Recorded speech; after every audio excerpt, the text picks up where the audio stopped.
Hi, and welcome back to A Life of Compounding Interest. Thanks for joining us. I wanted to take a little bit of time to talk about savings. Now, when it comes to personal financial principles, there's a couple of key elements. It could be budgeting, investing, even increasing your income and having more money coming in. All of those are extremely important, but I think that they fall directly behind our relationship with saving money. Why do we save? Where do we save? How much do we save? All of these things that we think are the core principles, which is really just spending money, comes after our ability to save. So today we'll dive into a couple of the key elements of saving, and hopefully we can give you a little bit to think about in your own savings journey.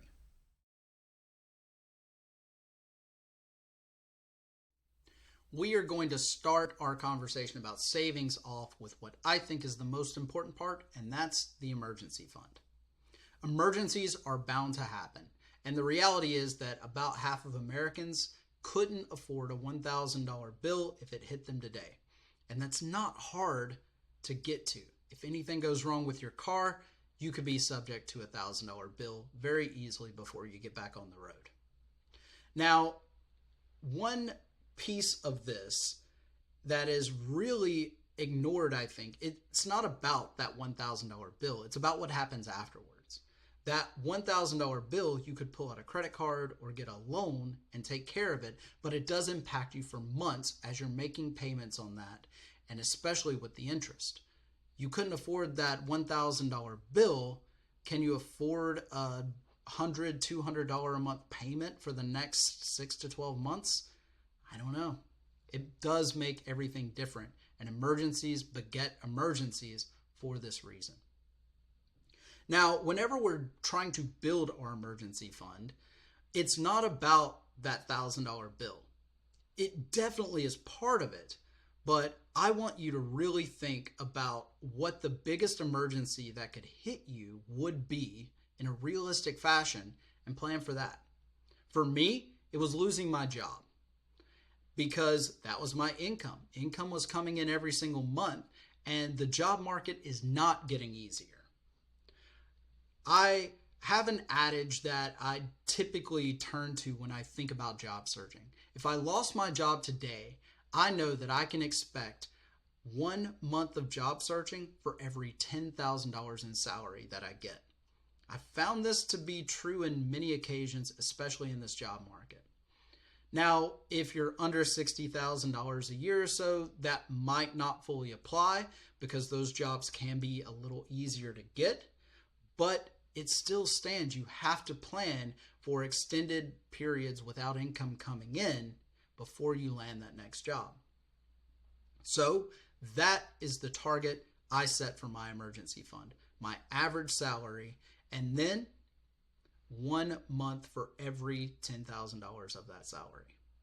So, as we are building out this emergency fund, how we do it is critical. Now, most people look at emergency funds this way, as an expense.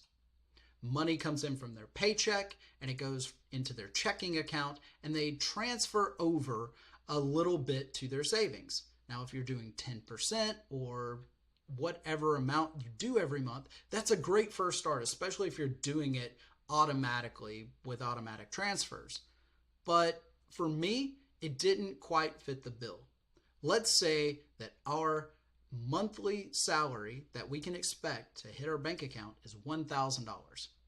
Under this method, if I wanted to save $100 a month, I would transfer that over and then be done. My emergency fund would grow at the rate of $100 a month indefinitely. But what I had issues with was if I got a bonus or I worked a little more. If more money entered my checking account, I spent it. The contribution into my emergency fund was either conscious or it didn't happen at all. That's why I flipped them around. One of the keys to me saving money all came from actually sending my paycheck to my savings account. So All of my paychecks enter my savings account every single month. And then I transfer all of my expenses into my checking account. What this does is it gives me the same amount of money every single month to budget on. I don't get more whenever good things happen. I have to consciously move more money than that set amount. So in that $1,000 example, that $1,000 enters my savings account and I transfer $900 rather than the other way around. That way, if I got that bonus, say my paycheck was $1,200 this month, $900 still goes into my checking account and my savings account grew faster. Having that level of regularity gives you so much freedom in your day-to-day finances. The other part of that is you can still gamify what your operating income is. Let's say that you get $900 in your account every month. You're going to budget. All of your bills are going to try to fall into that. But if you don't spend all that money, you can have extra the next month. If you spend too much money in the first and second week, you can slow down the third and fourth week without ruining your next 6 weeks trying to recover from a high credit card bill. This changes the way you think about your money. And it also regulates your life. It prevents lifestyle creep because if you're spending that $900 a month, even if you get that pay increase and now you're making $1,100 a month, all you're doing is saving a little bit more. And we'll talk about some of the other strategies that you can do as your emergency fund grows and your savings account grows, because it's not indefinite, it's just to your goal. So my goal was to have those months of salary saved up so I didn't have to tank my entire life if something happened to my job. But the other thing that came along with this that I can't express enough was the freedom. Because whenever you're relieved from the fear of losing your job, you're a better employee, you're a better coworker. You get to bring your whole self to work because you're not as worried about losing your job. You have the ability to set boundaries and enforce them, not let people walk all over them. So it changed the way that I looked at my career, and it ultimately made me happier because of it. Emergency funds, they bring us peace, they bring us stability, and finding out how to fully fund those and manage them in your day-to-day finances are going to really change your entire trajectory financially.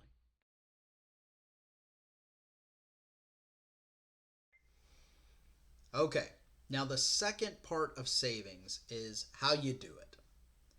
I mentioned that one thing that helped me a lot was changing where my paycheck went. And I think a lot of people, including myself for the majority of my life, are familiar with a scenario like this. Paycheck goes into our checking account, and then we would transfer money into our savings account. You can do that on an auto transfer, just so you're not forgetting, and that's a very common suggestion. So pick a dollar amount, and on the first of the month or whenever your paycheck comes in, you automatically transfer that set amount of money. Now, that's an okay way to save, but when you do that, you're looking at your savings as an expense on your paycheck. It's just like a bill. You see all the money enter your checking account, and then you see some money leave with that particular designation. Savings account, done. I changed it to where my paycheck goes directly to my savings account. Every single time, directly to my savings account. And I would put a set amount of money in my checking account each month to spend.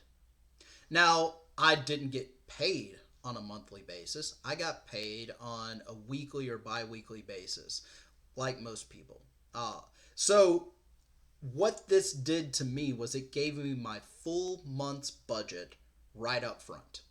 So whenever the first of the month came around, I would transfer all of the money that I was looking to spend that month into my checking account. So it was there when my bills came out. So it was there for me to spend, and I can watch how much money is in my checking account on a monthly basis. So if I spent a lot in week 1 and 2, week 3 and 4 was probably going to be a little more conservative. It let me break down my budget into small monthly chunks.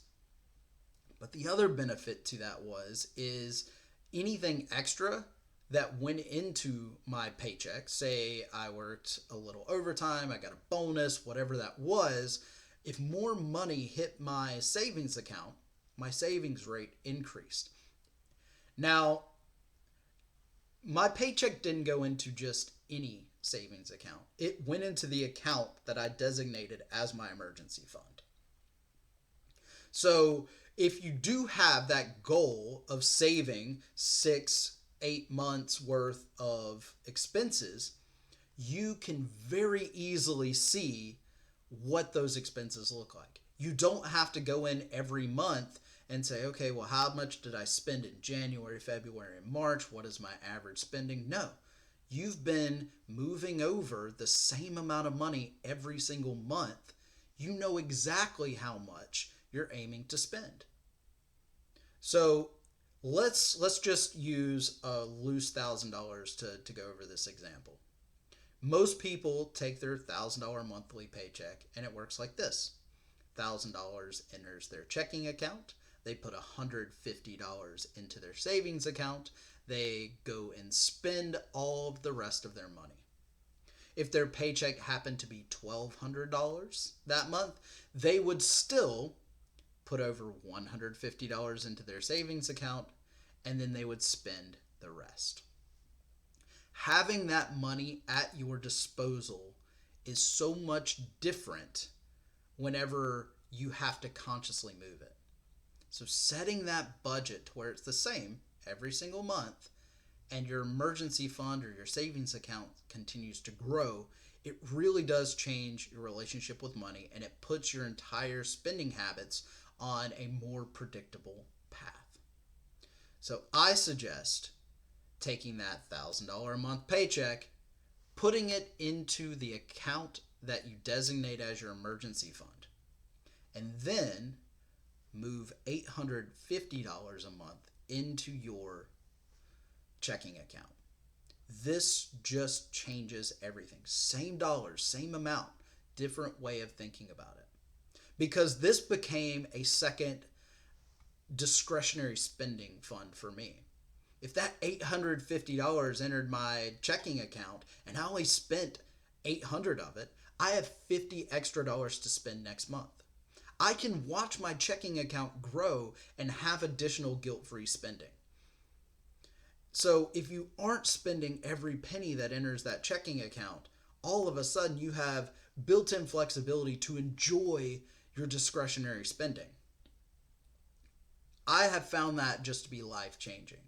And I have found my emergency fund grows faster every time, and it helps me regulate my spending and not have it change.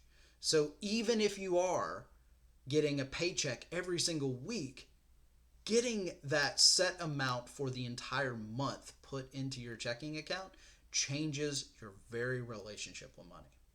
So how you save is very important. Is it an expense or is it just normal? Watch that emergency fund grow, regulate your weekly or monthly spending, give yourself some flexibility there and some chance to gamify your day-to-day spending without sacrificing your emergency fund. You'll watch that savings account grow so much faster if you don't have to think about it at all.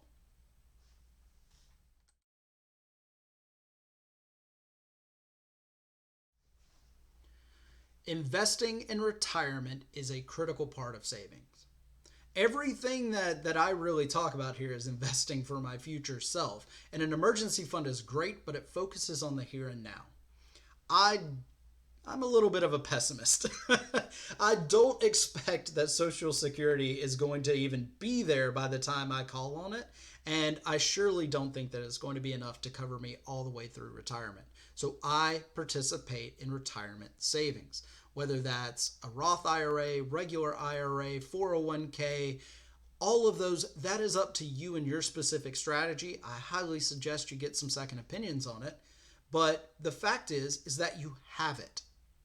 Now, 401ks particularly are a bit fraught because most of the time they're tied to our employers. There's matches. And I am a huge proponent for actually taking advantage of every match that your employers offer because it's just increasing your savings rate.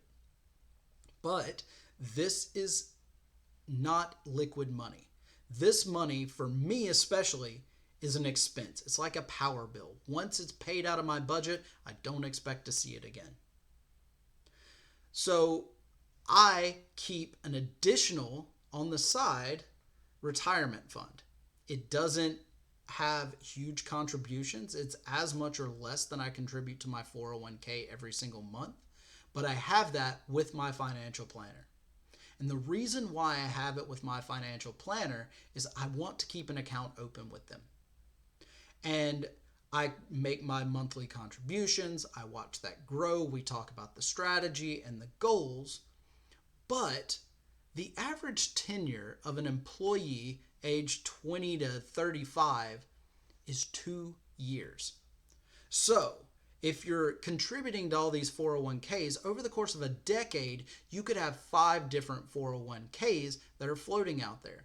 And what I hear from a lot of people is they just leave them where they are. Sure, they're growing, but they're growing in an unmanaged fashion. You're not watching them. You don't see the dips. You don't know if they're really set up for what the market is doing right now. And you are missing out on real growth in those portfolios. The other thing that you could be missing out on is consolidating them. If you have 5 different accounts, chances are you might misplace one. You might forget that money's there, and you might even lose access to it. They can be very hard to find, and my financial planner, whenever I'm changing jobs and I have a 401k, all I do is simply call him up and say, hey, it's time to roll this over. I've got the basics here. He jumps on the phone with that 401k company and facilitates the entire rollover into my account. If I want to roll my 401k into my Roth IRA, I just pay the fees and it's done. And everything is easy from there on out. So that is one benefit that I get from having a financial planner, is just helping me manage that. I've worked in industries where job security is not our forte. And so I've rolled over quite a few 401ks over the years. And what that does is it just grows that portfolio, and it helps me keep all of my money in one place and ready for my retirement goals. So I have the investment account with my financial planner. I have my 401k, but then there's one other piece that I like to have. Now, an emergency fund has a target goal. We have an amount of time that we set that we want our emergency fund to cover in case of unemployment. Once we reach that goal, we lose money with it sitting in even a high yield savings account. So when I reach the goal of my emergency fund and I have all those months fully funded, every quarter I open that account and I review it and I transfer any excess money over my goal into those broad index funds. The reason why I do this is the return rate is higher. Most people, if they're not using a financial planner, they're putting their money in index funds. And so I'm watching it grow at the same rate. But the real piece of moving these to the index funds is they are still accessible. No, they're not as liquid as my emergency fund account that I can have that money right away, but I can still access it. It's not tied up in my retirement plan where I have to be over 60 before I can start taking it out or I get penalties. The only penalty that I have are capital gains taxes. And so anytime that I reach my maximum amount inside my emergency fund, I am investing that extra money in the market. And I have that at my disposal to do anything that I need to do, whether that's the down payment on the house, whether that's the new car, whether that's just funneling more money into my retirement. I have so many options with that money that's growing at a higher rate than my high yield savings account. So investing our money is critical once we have that emergency fund completely funded. And that gives you this extra added layer of freedom and growth inside your portfolio. And again, we're not really having to think about it. I don't look at my emergency fund every single week to see what I can move over to my investment account. No, I look at it about once a quarter because I want to treat that money like it's almost not there. I want to focus on what's in my checking account and I can spend this week, this month, or on dinner tonight. I don't want to be thinking about what my entire investment portfolio looks like. I want to set it and forget it. Even making those contributions quarterly, I still fall into that dollar cost averaging. I'm not trying to play the market, but if I do want to play the market, I've got that money there. But dollar cost averaging for me is always the way to go. So hopefully this helps give you a little bit of light on investing, because just having an emergency fund and continuing to save does not mean that it all has to go into some protected account for when you turn 70. No, it's real money for you to have and use and experience in your day-to-day life if you do it correctly.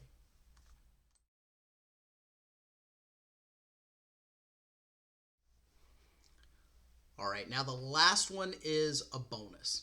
I have one more trick that I play on myself to make sure that I'm saving money, and this is also more just to have fun. I like having money that comes my way in surplus. Again, financial planners, just hold off on rolling your eyes. We're talking about people here, not the absolute best practice to maximize your money. Now, the first one that I have is my taxes.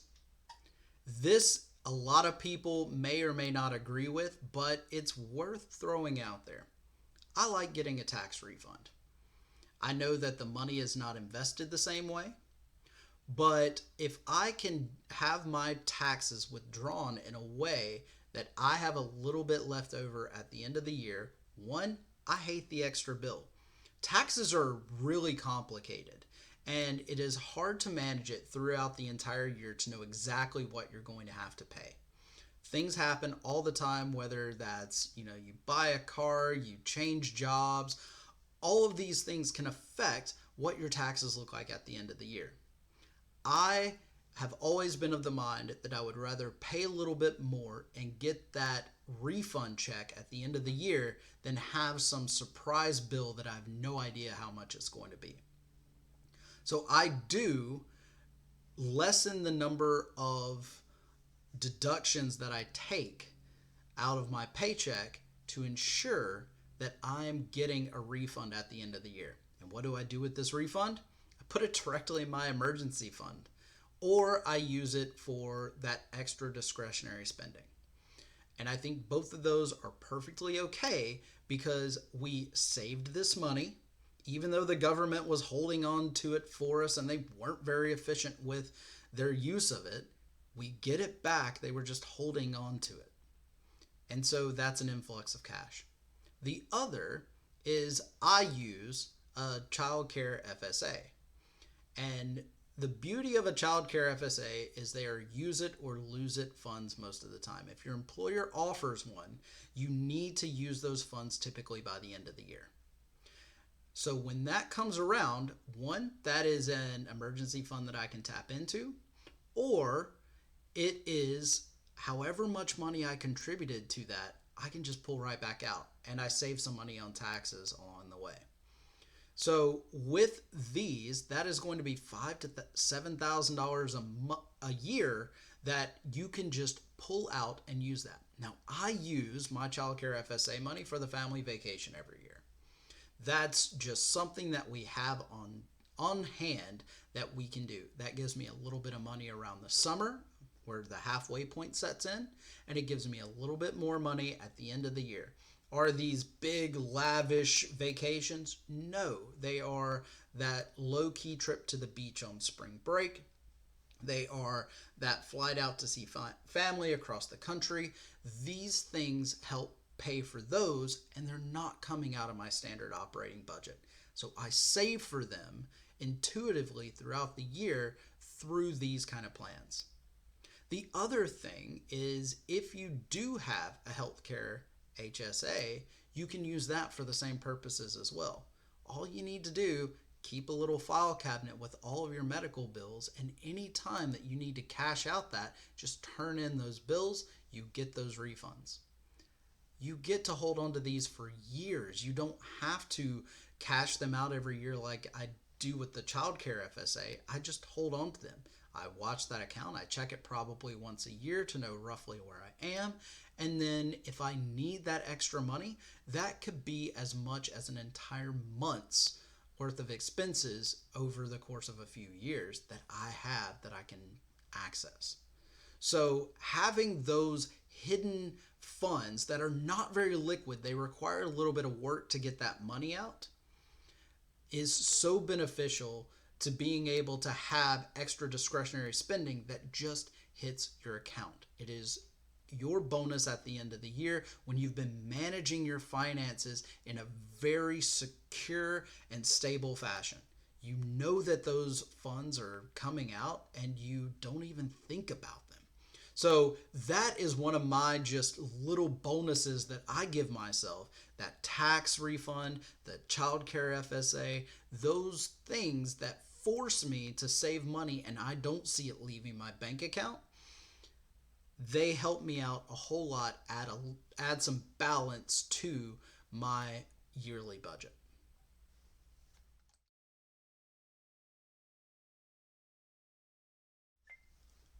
Savings are so important. How we save really does define the relationship that we have with our money. And so how you think about it, how you put it into action, how much you're able to save, and really what kind of discipline you have or don't have can make or break what your financial life looks like. I learned a long time ago that I lack in the discipline department sometimes when it comes to saving money. And so I had to come up with habits that forced me to save money and did not make me consciously set money aside.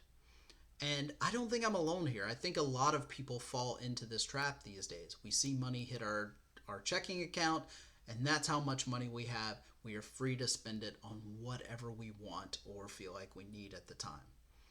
But finding ways to force ourselves to save and grow these savings accounts offers us not only stability in retirement, stability in the case of an emergency, but it also can offer us just this overwhelming sense of peace when it comes to our finances, knowing that we're okay. Because spending every dollar that comes in is where that lifestyle creep really sets in. Everything that I've talked about today has helped me avoid lifestyle creep. If I get a raise, it doesn't really matter. My budget stays the same, but I save a whole lot more.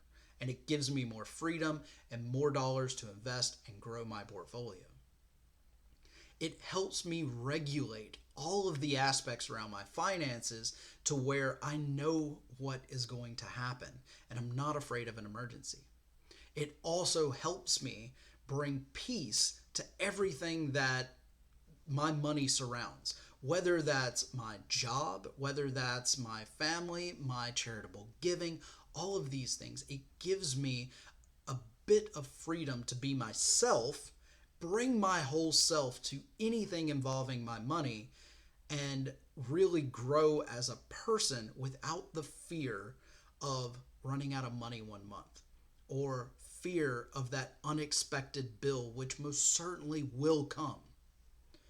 So I do hope that I gave you a couple of ideas. If you liked some of these or if you liked all of them, please comment below. Let me know what you find interesting. If you disagree with it, I'd love to hear that too, because this is a community. It's not all about one person's ideas. I'm just telling you some things that have worked for me over the years, and I've found that helps me, an average person that has trouble saving, put some money aside for not only my retirement and my future, but the emergencies, and really to grow my portfolio and offset my lifestyle creep. So if you enjoyed this, like, subscribe, comment below. Check us out on lifeofcompoundinginterest.com, and we will see you next time for more content around meaning, personal finance, and relationships, because those are the things that actually lead to a happy life. See you next time.